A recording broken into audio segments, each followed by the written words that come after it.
Hey, what's up, everyone? Thanks for being here this week. My name is Jacob, the host of the Dudes to Fathers podcast, and again, thank you for being here. First and foremost, I just want to say thank you for all the support that I have received for the first 2 or 3 weeks that my podcasts have been out there. I know I've had my social media floating around there. My Instagram is Dudes to Fathers. The Dudes to Fathers podcast is my Instagram, and I've had a lot of support on there. That's tied to my personal Instagram as well. But no, thank you guys for all the support that I've received and all the compliments and how everything has helped them so far. And they're excited to hear more content that I have coming my way. So thank you for all the tremendous support and outpouring that I've had my way. And a big thank you and a big overdue thank you for my wife, actually, Jasmine, who has been helping me. She created my TikTok for me, which is the dudes period 2 period fathers dot podcast. She created that and set it up and everything, and she's helping me manage my episodes and do all the behind the scenes work while I'm out there working and getting these stories. She's more computer savvy than I am, and has really helped me take the reins and showing me how to do all these things. So love, thank you for all that support, and thank you for helping me behind the scenes. It's been a tremendous help, to be honest, to help make sure that these are on track and being put out the right way. And so, real quick, let me just give you my social. So again, that's Instagram is Dudes to Fathers, and that's TO2 Dudes to Fathers on Instagram. And on TikTok, it's Dudes to Fathers podcast with periods between the words, not after podcast. So just the first three words: Dudes period 2 period dot or Dudes period 2 period Fathers period podcast. And I also do have an email for just those traditional people that would want to try to get a hold of me directly. And that is the DTF pod at hotmail.com. One more time, the DTF pod at hotmail.com. And the reason I have that set up is, just for all my accounts that I'm creating, but also so that I could put that out there and hopefully get some dads and stuff that want to maybe share their stories and allow me to share them for them. Set up interviews so that we can get your story out there to the world and help other dads that are in need of things. Or, simply you just want to ask me some questions that you want me to answer on like a future episode of my podcast, or maybe put together a couple of Q&As for the podcast episodes. But I would love to see that, or just feedback for how this is helping, or if this is helping, or anything that I can do. But yeah, just that's why the whole purpose of the email I created in the beginning, just to be able to communicate with you guys a little bit more effectively. I also want to throw out my 2 affiliates that I am working with. First one, again, you guys have probably seen blowing up all over social media, blew up really big over the holidays. A lot of celebrities have checked into it, and that is the Dad Gang Company. And shout out to those guys over there, man. They really put together a well-made product that speaks for all dads, and just trying to change that outlook and what dads were, and just kind of being behind the scenes and all that. And this hat, I feel like, sometimes makes me want to just stand at the front of the crowds and just show my pride for my kids. And I feel the same way with other dads that I see wearing them around town and all the posts and everything. So you guys over there are killing it. Small company, started in the garage, now have Mookie Betts signed to an affiliate contract with them, and to represent them as well, to be one of their first celebrity endorsements. That's the word I was looking for. Apologies. Endorsements. And so, like, they're doing big things, and they're just representing, getting the dad's name out there, and just helping us what we're trying to do in this generation, and just change the outlook of fathers. So again, that's dadgang.co is their email, and my promo code at checkout is JACOB 90781, and that's for 15% off your entire order. While also contributing and helping me out with just behind the scenes things with equipment and things that I may need. So I appreciate that. And again, if you want to take advantage of a great deal right now, they have, for instance, on how good my deal is compared to what they normally do, they have 10% off of everything normally. Or you can get, right now, they just dropped to buy 2 of their corduroy hats and get $10 off. My 15% code still matches that, guys. So wives, girlfriends, you want to get something for him for Father's Day that will be, or for Valentine's Day coming up, that will be great. They got a nice Dad Gang red hat to put out there, or there's several other colors. However, the pink hat, for all my girl dads out there, the pink hat has just sold out. I didn't get mine in time either. Of course, I have the money now and to go buy it, wasn't able to get it. So Hey guys over there at Dad Gang, if you guys could send me that pink hat, much obliged. But that'd be cool, right? But no, yeah, that hat sold out really fast, and it's a bestseller. I mean, girl dads were all out here, and shout out to you guys, to you other girl dads out there. But yeah, if you want to get up somebody in your life, get that hat that they've been wanting. Get 15% off your order. That's one more time, JACOB 90781 at checkout for 15% off. My last code that I have is the Upside app. Now, guys, you guys probably drive everywhere, have to put gas anyways, and it sucks no matter what. Yeah, you have your rewards that you can get, some change off that day or this and that.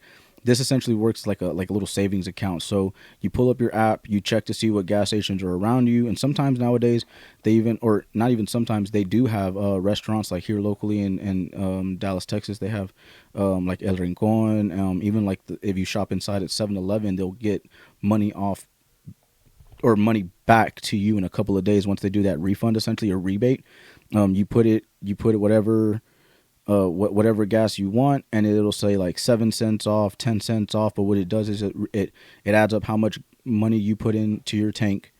It takes the 7 cents, 10 cents, 8 cents, sometimes 20 cents, depending on the promotion, times how many gallons you did, and they will reimburse you that onto their site, the Upside app. And I personally use all of that like throughout the year. Like I said, it's kind of like a savings account. I'm a part of the gig economy, so I put gas quite often, and it's just a way for me to put money aside and save money. And at the end of the year, when Christmas time comes, I put it on an Amazon gift card and buy people presents with that money. I usually at the end of the year have about 120 bucks that have added up at the end of the year. Yeah, $120, guys, at the end of every year. That's technically free money that was reimbursed to me. And I look awesome. And so if you guys choose to use the Upside app, again, you're going to put gas anyways. Might as well get like a little bit of a savings and a return on that, right? Once you download the app, there's an invite code. Once you in your settings and stuff like that, it'll say invite code. If you enter EK6QD, again, that's EK6QD. One more time, EK6QD. We'll all get benefits. We'll all level up together, and it's a really cool thing that they get. So yeah, guys, just check that out. Just trying to help you guys save some money. Dads, put some money back in your account and have some a little bit of a cushion towards the end of the year that you probably weren't expecting. So yeah, now that I'm done with that, thank you for being here again, you guys. This episode today is with my buddy Anthony, a long-time buddy of mine. We're 30 now. We've known each other probably about 25 years. We talk a little bit about it. His wife, Vivian, his new wife, Viv, was in the apartment with us as well. Shout out to you, Viv. Thanks for being there. Thanks for the tips as well, as she listens to many podcasts. Gave me some great tips, like stop trying to say as much as I'm trying to stop. So I am working that on, guys. But this was a conversation that I felt that needed to be had, considering that while we were both raised without fathers, in the way that he lost his father, I felt that it was very traumatic and something that needs to be talked about, because in certain situations, our fathers are taken away from us inevitably, unfortunately, because there's a bigger power at play, whether sometimes like the jail aspect or the my dad went for cigarettes and never came back kind of thing. Like those things happen. I get it. Or dad left for another girl. Those things happen. But his situation was unique, and I felt that I wanted to get this on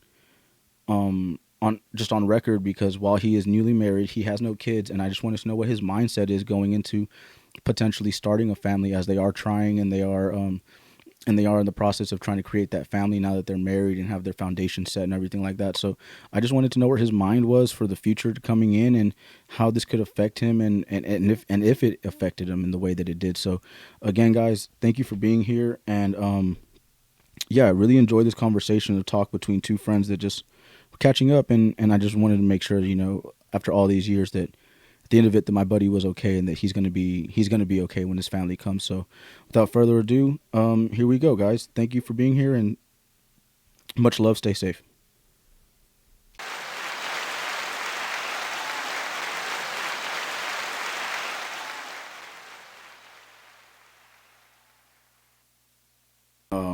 Gentlemen, thank you for being here for another episode of the DTF pod, or the Dudes to Fathers podcast.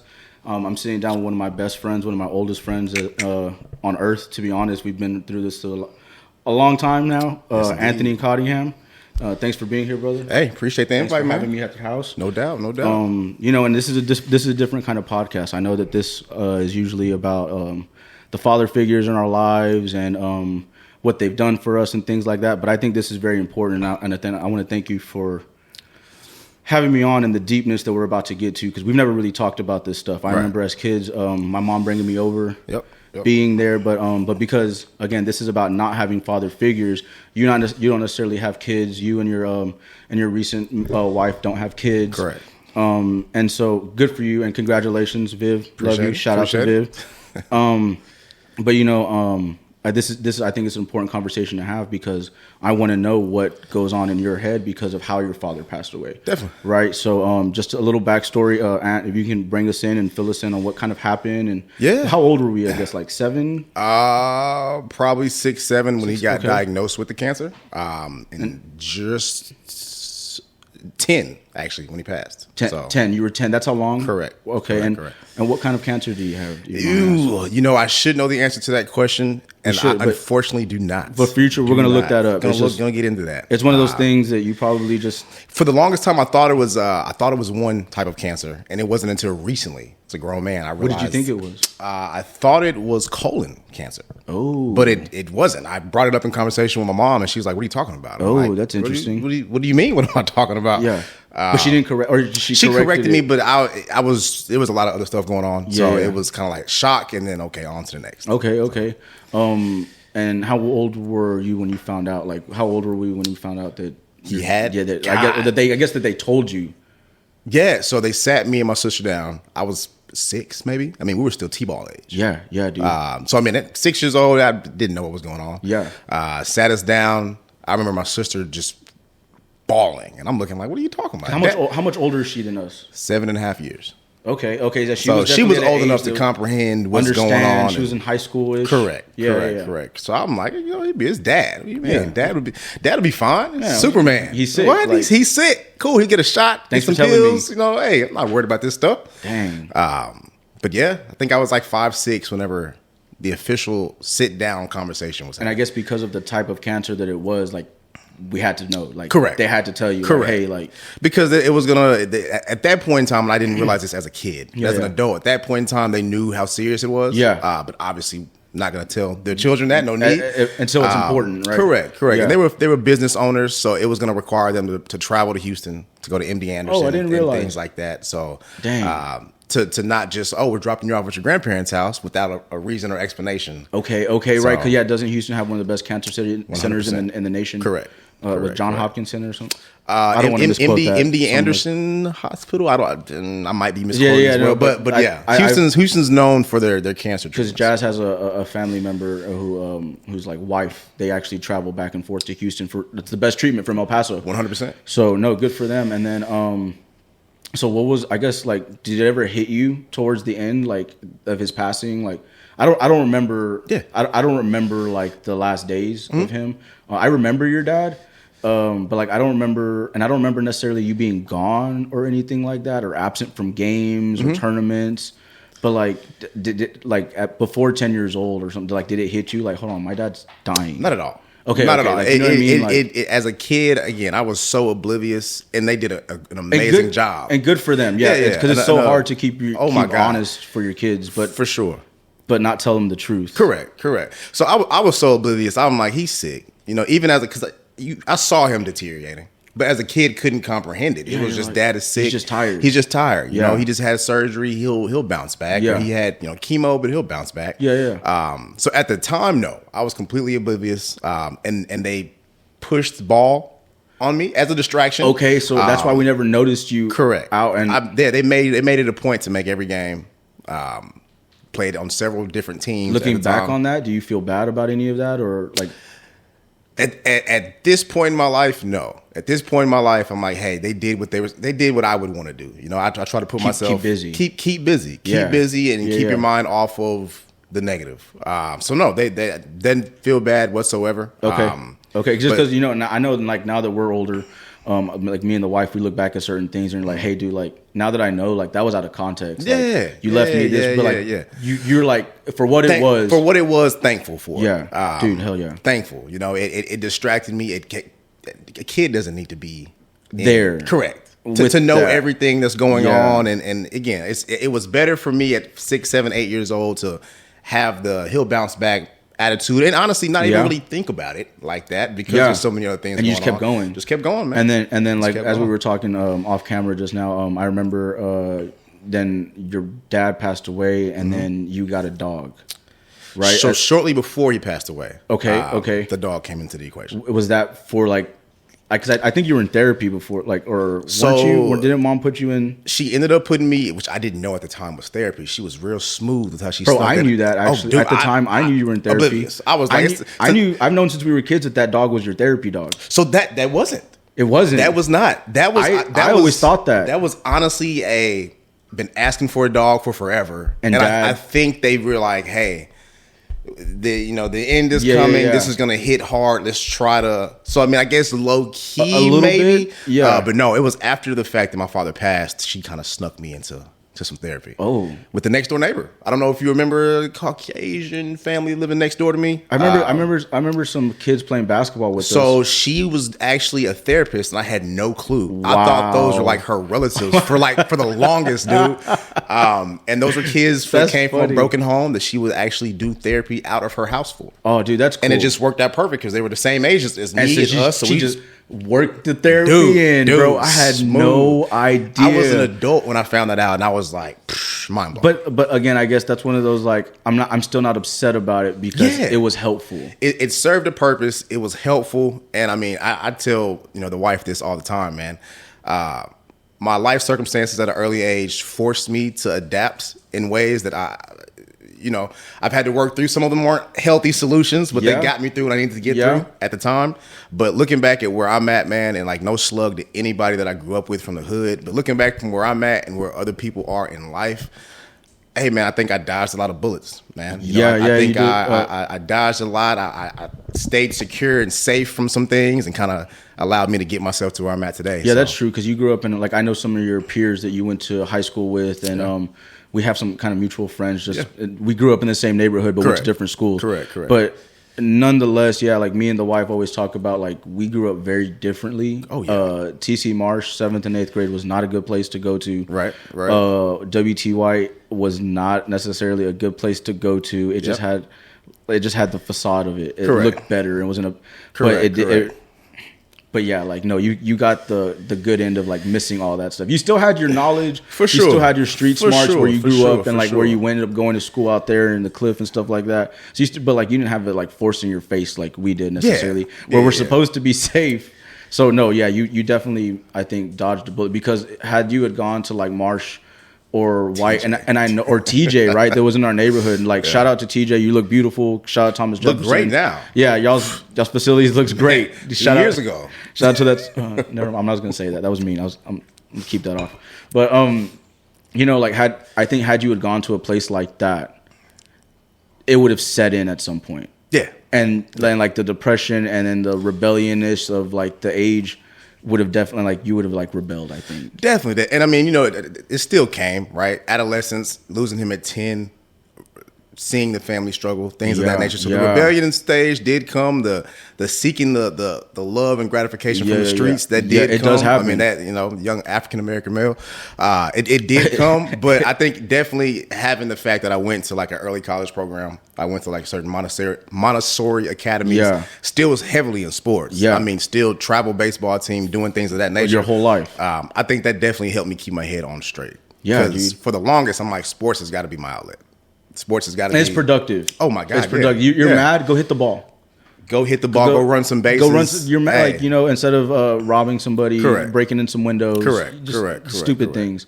And like, so you're going through high school, and I guess like, what are some things that you realize like, hey, this kind of sucks. Like, where do I learn this from? Like, when were those ages where you started being like, this sucks? Noticing honestly, I would say it's the high school years. Obviously, had the pain, I had the hurt, the anger, the confusion that set in. I'd say middle school, elementary, late elementary. Okay. But still didn't fully grasp it. And, around that point in time, with 11, 12, 13, puberty's kicking in. So it's kind of like, I'm confused on this area of my life. What do I do with this? Yeah. But girls, sports. Right. So, it's kind of like I could distract myself with that. The same with high school, man, but it really started to sink in more with high school. The conversations, especially as I started to progress, freshman, senior, sophomore, etc. And I said that totally out of order, but and I said, yeah. I'm in the conversation. I said, yeah. But as I started to progress and just the questions come about, well, what are you doing after high school? It's like, I never thought about. Yeah, I don't know what do I do? What direction? I just knew I was supposed to get through this. I'm just supposed to get through this. Yeah, and get to this point. But like, what do I do? What families? Right? Yeah. Start dating more seriously, if you want to call it that, in high school. Just a little bit more longer. A little bit longer. Discovering more people. Correct. And calling it what it is. Sexual relationships begin to flourish, and you start exploring a little bit during that point in time. So I mean, it's just like, dude, like what do you do? How do simple things? How do I change my oil in my car? How do I change a flat tire? How do I? Luckily, I did have other male role models in the family that did step up. Okay, and help to you, an extent, and help you like show you some things on the side. Show me some things on the side, man. I'm also a very private person, so I would, especially at that point in time, so I would never let you know what I didn't know. I would kind of just take it on the chin. Okay, no, but I think that's the stigma as like males that to the point, and I'm trying to spread this point is like you say that, but also because they think we're supposed to know it. 100%. You're supposed to just come out the womb. But how am I supposed to know that if you've never been shown? And I've never been shown, right? And so I totally understand that. We'll get back to me later, but yeah. So I mean, at that point in time, that's when it really hit me. And I was like, dang, okay, I do have some emotional baggage. I just been tucking away and bearing and and again, going back to what I mentioned earlier about certain life lessons that I feel like helped me survive at that point in time. Hey, you got to keep it moving. Life don't stop because you're having a bad day. Yeah. So Unfortunately, you gotta find a way to keep it going. I mean, it's I'm glad you have that mentality. Wait till you have kids. Because bad days come like every other Tuesday, Wednesday. I hear, bro. But no, and that's one of the things. I also wonder too, because like I know your parents were like traditionalist in how they had kids. Like they were very like white picket fence, if you will. They had their college degrees, they had their jobs, and then they had kids. Correct. How old were your parents when they decided to have your sister? So it took them a while to get pregnant. So 35, 36-ish when they actually had Adrian. Dang, you're on the same track. Yeah. You're old. Yeah. And I was the accident baby. My mom was 44 when she they only wanted Adrian? They wanted multiple, but again, they were trying and they just having trouble. Yeah. Okay. Yeah. Dang. And so then you were accident baby 7 years later. Your dad was like, I ain't gotta worry about it. Don't gotta worry. No kids. Oh man. Surprise. Here's Anthony, bro. That's good. I know, but I always liked that idea because I felt like because they started their lives so later, that's what led your academic career the way it did specifically. Because and they could afford it. I don't even know if like there was an issue to it or stuff like that. But I always thought like your parents, because they did it that way. Even as a little kid, I was like, dang, that's so nice. Like if he wants to go over here, if he wants to go with James and Charles over here, he can. Like no, you couldn't. No. But I thought, dude, I tried. No, I tried too, though. I'm not gonna lie. Like James and Charles, we love you, but God, I wanted to go to Parish so bad and Good Shepherd so bad. So I mean, again, I talked to my mom and sister about this a lot. They own their own business, temp agency, 90s, very successful. Contracts with Dark and stuff like that early on in Dark's beginnings. But dude, when I came around, all the money was going into the cancer treatment. Oh, bro. So, then that a lot of debt was accrued, just, the normal typical things. Yeah. So losing my dad took a huge financial toll. So honestly, the saving grace was Charlie McKinney. And the Heroes organization and a lot of the stuff that I kind of got funded through there to go on to those levels. Go on to the levels to compete. Because if not, you'd be still playing through rec leagues. Dude, I'd be in rec, and honestly, I would have dropped out. But yeah, and not done that. Not done that. Would have turned to certain things the people around us were doing. So I mean, yeah. I mean, we know a couple of mutuals, not to put out there, but yeah, dude, like it is what it is. But no, that is something that I've always wondered then too, like. See, I thought they just planned y'all like that. I didn't realize that you were an accident baby that late. Accident baby. Blessed baby. Best thing to happen to him. Blessed if you ask me. Best but thing you know, that happens. no, man. I mean, accident baby. I'm gonna have to ask Mama about that. Man, ask her, man. She'll tell you. I'm the favorite child. Okay. Okay. but no, man. Honestly, if it wasn't for the Heroes organization, Charlie McKinney more specifically, dude. Yeah. To help show me that there is a different opportunity and route to go, even beyond the sports thing. Because I mean, you recall back in the day, I'm small now. Back in the day, I was the biggest little kid. Like I hit my spurt before all of y'all. So I was. It's for obvious reasons, guys. We played with white people. There were some people of color on the team. It's the obvious reasons. You know, he was a big boy. But no, man. I mean, and then it didn't take long to realize, like, dang, I'm not the biggest kid anymore. Like still could compete, still could ball, but and then like for instance, James and Charles, they just kept growing. It's like, dude, those dudes just kept growing, and you're like, dude, when did y'all get 6'2"? When did this happen, man? Dude, when like did this happen? I mean, I don't even know how big Charles is now, but I mean, probably huge, man. He's huge. I mean, he works out with athletes all the time. He's huge. Last picture I saw of him, I was like, that's not Charles. That's not. Was it one of the football pictures? One of the football pictures? I'm like, dude, who is this? Bro, what did he eat? We grew up with that kid, dude, bro. No way. Like, dude, I'm glad that you found that, because for whatever reason, like, I was told certain things about the Heroes and that I wasn't allowed to play with them for financial reasons, my mom, but I really don't think my mom found things out the right way. Yeah. But I have my own issues with my mom. So I think when they first, from what my understanding, when they first started, it was meant to be truly a select team. But through certain charitable donations by whoever, they were able to fund it. Became let's help the inner city youth. Yeah. Now, granted, was this just a widespread, everybody knew type of thing? Probably not. Right. But no, man. I mean, and maybe this is what I was told, and maybe Charlie was paying out of pocket himself. Maybe, so because there are certain things that I look back on, and I'm like, I feel like maybe my mom maybe crossed a couple of boundaries in asking certain things, and I'm just now realizing, because like we don't talk to those people anymore, and so I'm like, I think a bridge was crossed. If I didn't do anything, that's what I wonder, like, if maybe something happened there with, like, maybe for sure. I don't know. Maybe she heard, like, with your mom or something, that like, hey, Charlie's gonna help you out, and like tried to piggyback off of that. Correct. And like, I know that's not cool, but like, I missed out. Right. You know. And, right. Regardless, dude. Not about me. No. I'm so glad that you found that outlet productively and constructively, because I think you definitely had the making for, like, you could have been a really bad person. Oh, dude. And honestly, and I even say this to her to this day. The biggest thing I want to do in life, obviously, is provide for my family, be healthy, all that stuff. But I want to break the mold.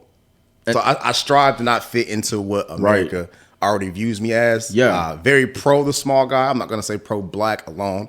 Pro minority, if you will. And just pushing the needle forward. So I strive to not fall into any particular category. And again, that's what this is for, right? We're breaking the mold, at least for, like, where I come from, and like not having a father and generational things like that.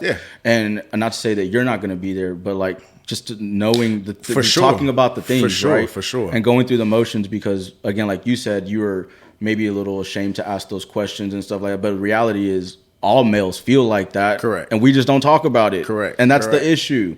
So I don't know. I think we're doing good here, and I've already been told. And like, shout out to you guys for telling me, like, what I'm doing is good. It's positive, and that's all I'm trying to do. Definitely. I think because like I've thought for a long time for I don't know, since I was like 24, 25, I had to sit down with myself, and I was like, well, like, what is the purpose of life? Mm-hmm. And I think at the end of it, like, you know, we are just souls and spirits that all come to this realm having physical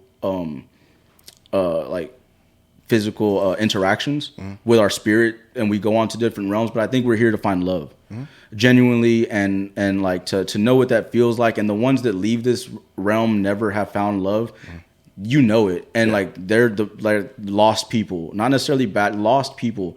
And you know, I just want to share that love and that wisdom, for sure. And I feel like one of my life purposes is to help people. Definitely. And I'm a speaker, I'm a talker, and so I think that one thing that I have done as a Renaissance man, meaning that I'm a man of many trades, but I'm a master of none, has helped me gather information, networking, and people to be able to talk about these issues. Definitely. And so I want to bring them all together and help spread that for when you have a kid. Because what if there's something that you don't know? Definitely. Right? And something that you've missed or coming to, or a message you want to leave, Correct. right? Something for the future. I don't know, but I just think it's cool that we can do this now. Agreed, man. And I wanted to spread that out. So, but with that being said, what are like the next part of this is like, so because of things that you missed out on, or before I get that, actually, who are some of the people that gave you this knowledge, and like what are some of the things that you remember most, like as a man wanting to learn, as a young man wanting to learn, and then said person taught it to you?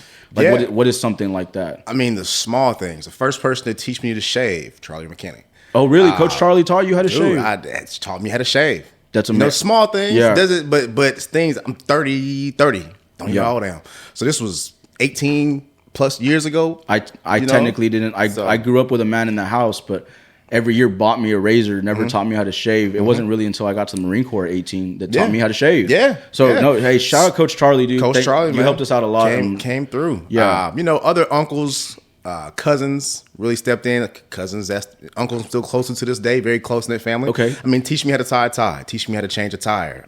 Those things, the right? small things that you need to know. Yeah. How to do simple repairs around the house on a few things. Yeah. I'm not gonna sit up here and proclaim to be Mr. Handyman to this day. I'm still very much I'll pay to get that fixed type of guy. Let me get a quote. Hey, but every now and then I'm bust out that toolbox and do what I got to do. But just the small things, man. I mean, I will say, unfortunately, I did not ask the question again as much as I needed to. So a lot of bumps in the road along the way, just figuring stuff out on my own. Yeah. But thank God for YouTube.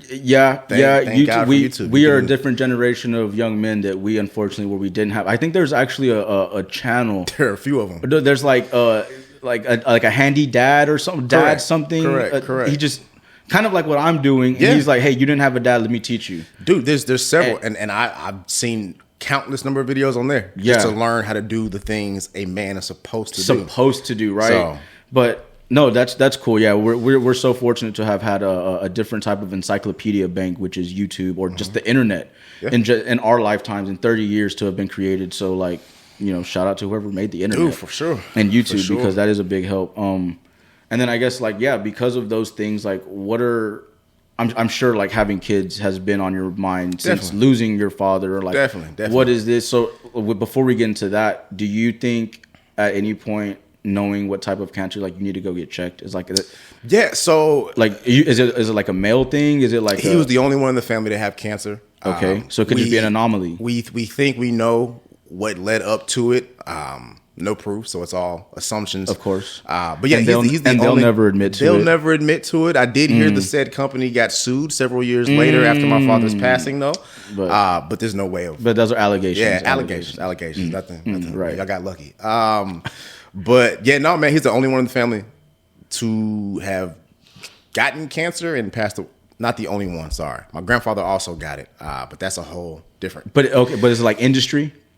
Was it like because of their industries necessarily? So come to find out, so a lot of family things. But so my grandfather actually wasn't my biologically blood related grandfather. Okay, I had one of those too. So I can't say it's linked because he and I are not blood type of situation. So blood related to me, my father's the only one. The only one that everybody knows. And because it was probably from this outside source, we don't think that you necessarily have to get checked. Still, when I get of age, things I talk to my doctors about, just you keep those things. Correct. Overall, men health and getting everything checked out and looked at. But not as worried about it. Okay. But still in the back of my mind. Did you used to be as like more worried? Like, oh my God, am I going to be? So the biggest thing, and I've even told the wife this, man, the biggest fear in the past that I had to battle with having serious relationships and progressing was, will I be here for my kid? Because the unfortunate reality is my dad came from a broken home. His parents weren't together and things of that nature. Okay. So he spent time with his dad, but I mean, he also same thing checked out. So I mean, it's one of those things where it's like, hey, I don't, and obviously whether we like it or not, it is the cycle. It's the cycle. Not so dad's it's like, not there. man, I want to make sure I'm here for my kid. I want to make sure that I get all my stuff and ducks lined up. And if I'm not, do I want kids? Dude, that's also been a thought. Damn. Now again, with my lovely wife now. Right. No. This is. But dude, it was like, do I want kids? Because even though I never rebelled and went way off on the deep end, won't confess to any of that or boost my story. I mean, dude, it definitely was a period of time, like 20s, early teens. Yeah. You know how it goes. might be a little vulgar, forgive me. Your nuts drop, you're feeling yourself. Yeah. You know, I used to tell Viv, as immature as this sounds, I used to go out with my homeboys not to have fun, but we go club for smoke. We go out to look to get into issues. We go out, and looking back on it now, it's just angry adolescent kids just looking for an excuse and a reason to wild out. Yeah. Or little other stupid things that I won't incriminate myself on here for doing and stuff like that. But looking back, it's hurt kids all coming together looking for outlets to relieve that. And not necessarily hurting people, just hurt kids. Just hurt kids that are doing hurt things. Correct. Hurt people hurt people. Yeah, hurt people hurt people. And again, not out here literally robbing, sticking up, doing all that. But like hurt people hurt people. So definitely just looking for an outlet. Looking for and it wasn't a constructive outlet. So no, but I mean it's exactly like that. And so and I guess like now that we're here, like, you know, you guys are just talking about like you guys want to start trying and stuff like so. Like that bridge is open for you. Like you feel way better about it. And honestly, I hope I'm not. Off camera, we talked a little bit about counseling. I admitted I've gone. We've gone. I've gone. As a kid, I went. As an adult, I went. Like so, counseling for you is like it was a huge. But in general, like for like, it seems like it's been a good tool for you to have. Without a doubt, man. Okay. Without a doubt. One thing that I battled with up until this last stint of going to counseling was the unrealistic expectations that I set upon myself, based off of the core beliefs that I had of the male figures that helped raise me that are no longer here. So, you know, we tend I feel like we tend to idolize, and not necessarily in a bad way. Maybe idolize is too strong of a word, but tend to idolize, or I did, the males that came before me. So my father, is I hate to say this, I was 10 when he passed away. Yeah. He was sick when I was 6. So truthfully, I have like a 6-7 year window of what I believe to be my father. And really, it's only like 4 or 5, like what you can remember, and even less than that, dude. Because the trauma, honestly, I blocked out most of my childhood. I'm looking at home videos of my wife and my family now, and I'm like, dang, I don't remember that. Or looking at videos, and how bad this may sound. Listening to videos and hearing his voice and being like, who's that? Who's that? I see the person talking. Know who it is, but I'm like, dang, that's not the voice I have in my mind. Like, oh wow, that's what he sounded like. Ooh, okay. So I mean, it's been trippy as an adult, and I mean, cool. Can talk about it now, like it is what it is. But yeah, man, it's been a surreal experience going back and just looking at some of these home videos. Dang, that's crazy. And being like, wait, that's my dad. Like I don't remember him like that. Don't remember any of that. What I remember, and again, good qualities, hitting that field and working on baseball. That was our mutual thing. So part of when he passed, why I didn't want to play is because Dad's not here. This was our thing. This was, it was fun to do. I was good at it. Did you check out for a season? Dude, I tried to check out. I think I remember it that. got to the point to where I didn't, like, I would literally every day, I don't want to play. I don't want to play. I think I remember that vaguely. Like your mom had me come over a couple of times. Like, come on, dude, let's go to practice. Like, I remember some of those things, but I didn't realize why. She kept me playing. Thank God she did. But she kept me playing from that time through high school. And it was the greatest thing. It helped me stay out of trouble. Dude. So, I mean, it's, in hindsight, wise woman. And thankfully, like, we lived so close. We lived a block away from each other. Walking distance. Played baseball most of our our youth growing up. Even a little soccer, man. Even a little bit soccer. Hey, Anthony, get out there on the soccer team. No, dude, like, and like, I think that it helped that, like, we did so much growing up together that, like, hey, he's having a bad day. Like, hey, I'm on my way, bro. For sure. Like, Jacob's on his way. Like, I'll just walk over there, bro. The good old days. But no, dude, like, and so, like, what are some things that you, I mean, obviously baseball, softball, boy or girl is going to be on the table, right? But like, what are things that you can't wait to do with your kids that like are on the to-do list, like that maybe you missed out with dad, that you're like, when we get to that, I got to hit it. The number one thing for me, man, and we often joke, in the climate in the world we live in today, a lot is going on as it pertains to families and kids.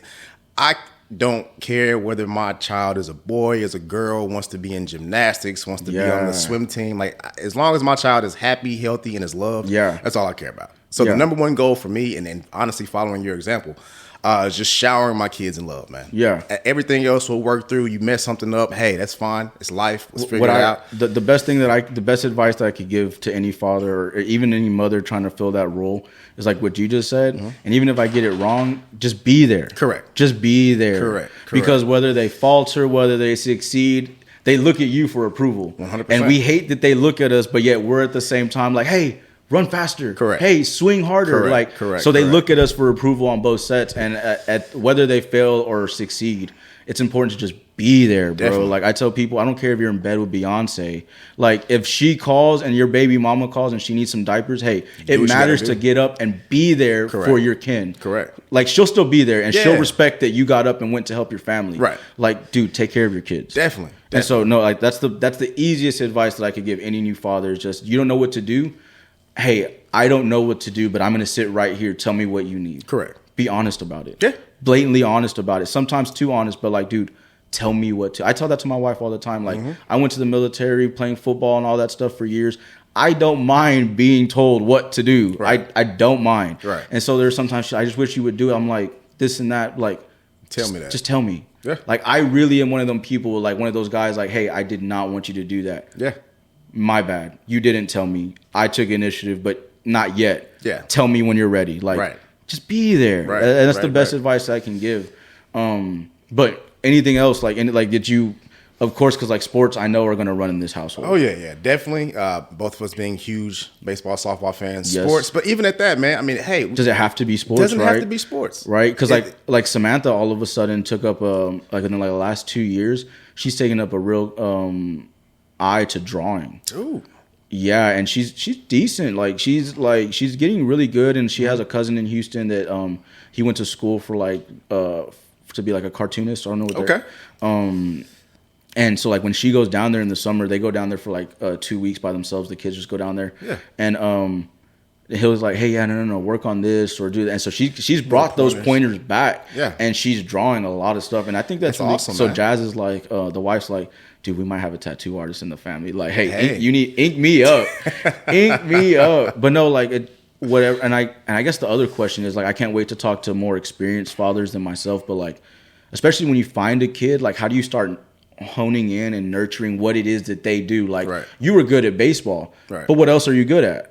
Like, what are other things that Anthony is good at? Yeah, I mean, at the time, you couldn't convince me otherwise. My mom saw me at an early age, talker. You know, you could be in sales. Okay, and you are in sales. Where am I at right now? Yeah. Doing well for myself. So, I mean, yeah, I definitely agree. And I can see you hosting a podcast. Like, this seems so flawlessly easy for you, to be honest. The job has forced me to actually come out of my shell. And are you not really like a talker? Dude, I'm very introverted. I guess I've never known that. Yeah, because we're fam. But if I don't know you, and the wife gets on me about this all the time. Part of it, I think, is the Dallas in me, and the other part is just, dude, if I don't know you, no disrespect, nothing ill will or intent, I'm probably not gonna talk to you.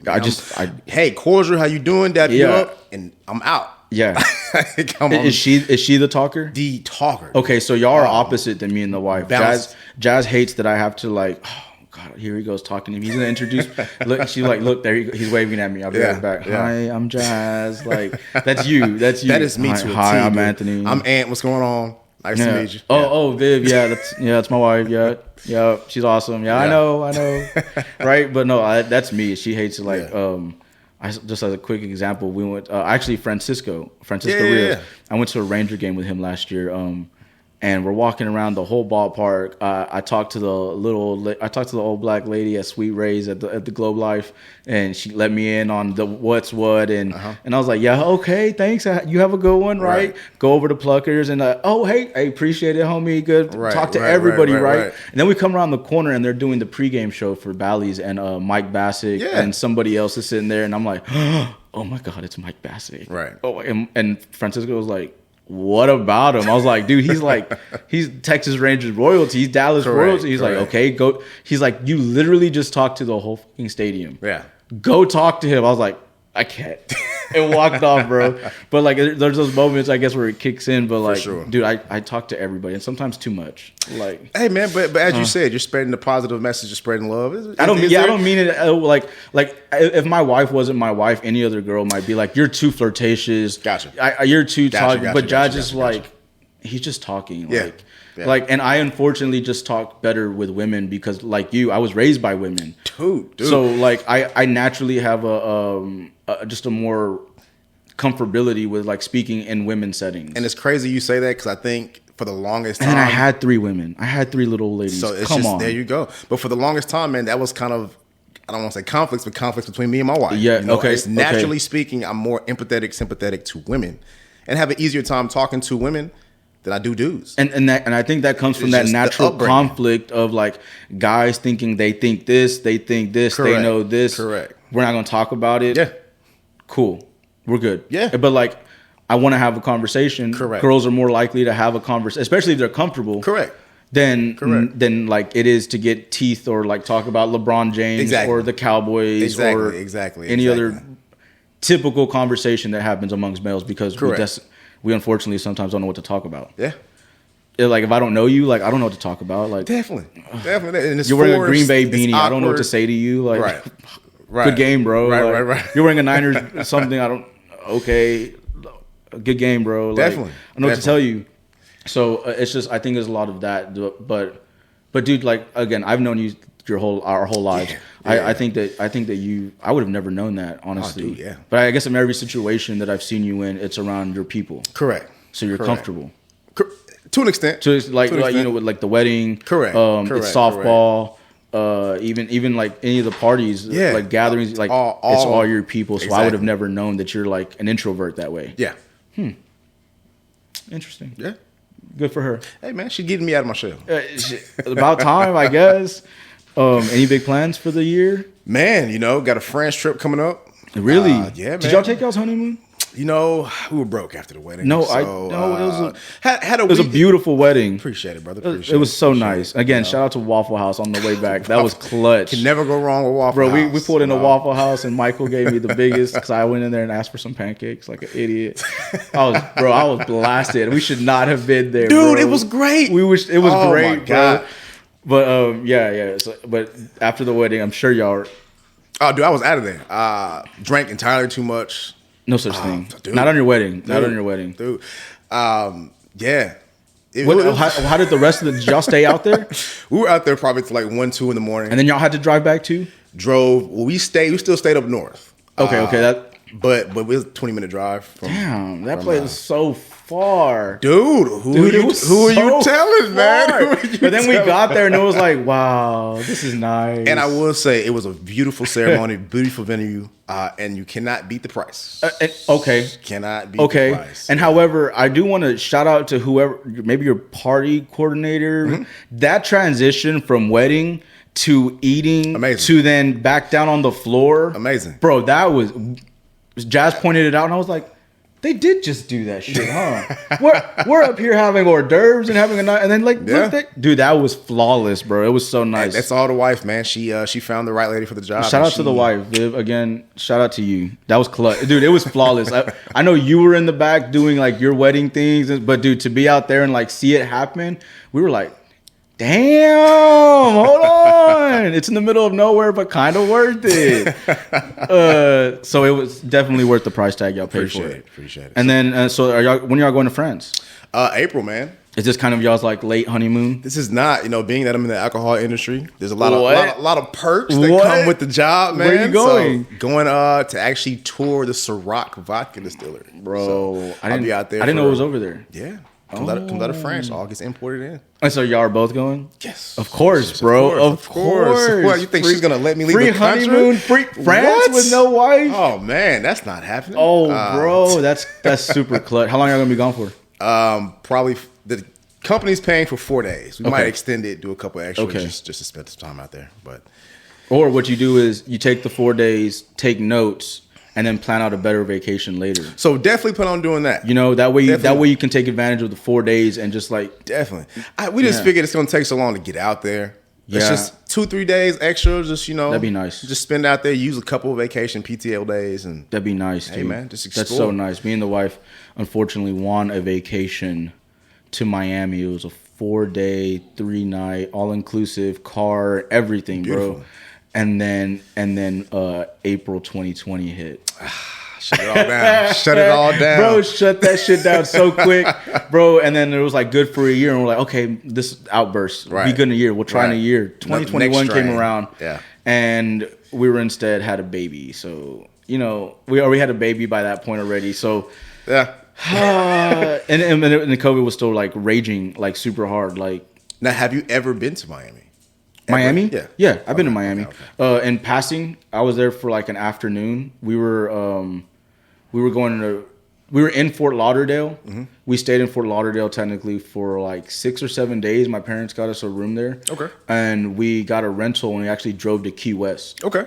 I woke up on my 16th birthday at like the tip of Key West, where the last thing that's further than me was a deck for a Carnival Cruise Line. Yeah. So I woke up on my 16th birthday, opened the windows, and there was a big ass ship in front of me. It was the coolest thing. I give my mom a lot of shit, but like that was one of the coolest experiences because we had booked a hotel that said it was on the beach. Got there and it was not on the beach. Sounds about right. It was like across the highway. Come to find out, if anybody tells you that there are beaches in Key West, there are none. They're man-made beaches that sits on a reef. It sits on an island. Yep. So she bitched and complained and got us out of that room and ended up putting us in the what's that the Galleria, the Crown Plaza? Is that what that is? Yeah. Of Key West, and she explained and like sobbed, "It's my son's birthday." And got us like the suite room on. Beautiful. It was badass. I give my mom a lot of shit, but that was one of my favorite memories. So like on the way to Key West, we stopped in Miami for an afternoon. Almost got into a fight. Just Miami people doing Miami things. Man. Sorry, we were trying to cross the street at a crosswalk. My bad, bro. Taxi driver, my bad. But no, I liked it. But Fort Lauderdale, I thought was amazing for the age that we were. Yeah. Fort Lauderdale is Miami without all the adult activities. I didn't know how to say that nicely. Yeah, the adult activities and it was cool. We were like I remember seeing the beach from our window. It was like we were like on 7, 8 and maybe it was a block. It was the next block. Yeah. Next block, bro. Yeah. And it was a great time. But Miami, now that I know that, like I don't think I would pay the ticket for Miami when I can have the same experiences in Fort Lauderdale. I will say this though, man. What? I felt the same way. And then? Miami's great. See, I'm afraid as an adult. But okay, I think that's also what I'm afraid of is like going there and being like, damn, it proved me wrong, bro. But this place is great. It's amazing, dude. We went 2020, I think I don't know. Time all blends together. Within the past year or two, we went family vacation, dude. I had the time of my life. You're gonna spend crazy, but the experience is so worth it, dude. Okay. And we were actually on the beach. On the beach. Come out of the hotel right to the beach. Like that's what we were supposed to do. Yeah. And it's such a buzzkill, bro. Damn it, COVID. We can't win. Can't have nothing nice, bro. Dude, I feel you. But I mean, again, like do it while you can. Again, like you guys said, you're gonna start trying and stuff like. Dude, do it while you can because when you once you have kids, bro, like. Sure, you might have people that can babysit for you and this and that, but the reality is, like, I don't want to leave my baby. For sure. I don't want to leave. I don't want my baby. And you know, she's Latin. You know how we are. Like, they're the worst. Like, oh, my baby, I can't. Like, any other race be like, here, take them kids. Take the kids, bro. I need a break. Latin people be like, Latin women be like, no, my baby. I can't go anywhere. My little concha. No, bro, but I wish you the best, and with that we can wrap this up. And I guess there's one thing I ask people, and I know you're not a father yet, but when you do become a father, when y'all do find out, I gotta have you back because I gotta know what that fear is like. Because whether you're married, not married, whatever, the moment she puts the test on the table or tells you, "Hey, I missed my cycle," freaking out, whatever, bro. As a male, your heart stops for like a second. Bro. Definitely, like it. I've gone through it 4 times, and every time it's like, yeah.